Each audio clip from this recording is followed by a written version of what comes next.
नमस्ते मित्रों। तो आज हम करने वाले हैं रीति मुक्त कवि को याद।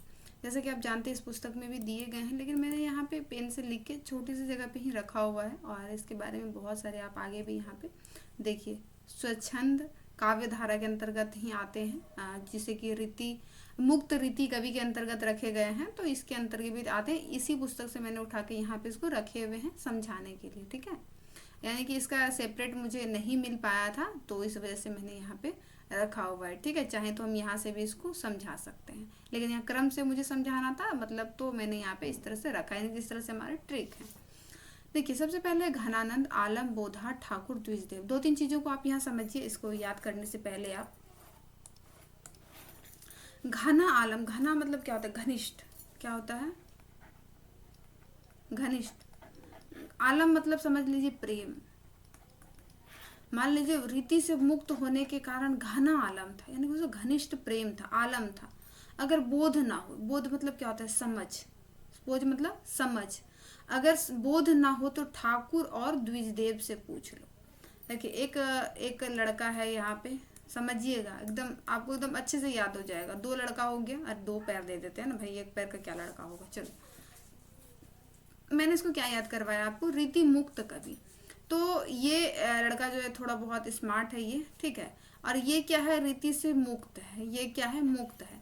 तो भाई इसने इसको पूछा, इसने इसको क्या किया? पूछा कि तुम तो बड़े घना आनंद में हो या बड़ी घना आनंद हो। तो इसने कहा कि इसने बताया कि मैं जब मुक्त हो गया, यानी कि जब ये लड़का मुक्त हो गया, रीति से मुक्त हो गया, इसका जो है घना आलम था। घना मतलब घनिष्ठ, घनिष्ठ आलम। आलम मतलब प्रेम था। घना आलम था मेरा भी। ये क्या कह रहा है? घना आलम था मेरा बोध, यानी कि अगर तुमको विश्वास ना हो, बोध ना हो, समझ ना हो, तो तुम ठाकुर और द्विजदेव से पूछो। ये तो मुझे ऐसे ही याद है कि घना आलम था मेरा और यकीन ना हो, बोध ना हो तुम्हें, तो ठाकुर और द्विजदेव से पूछो।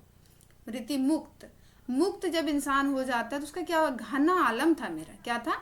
घना आलम था मेरा भी कवि, ऐसे कर, घना आलम था। अगर बोध ना हो, तुम्हें यकीन ना हो, समझ ना हो, बोध ना हो, तो तुम किससे? ठाकुर और द्विजदेव से पूछो।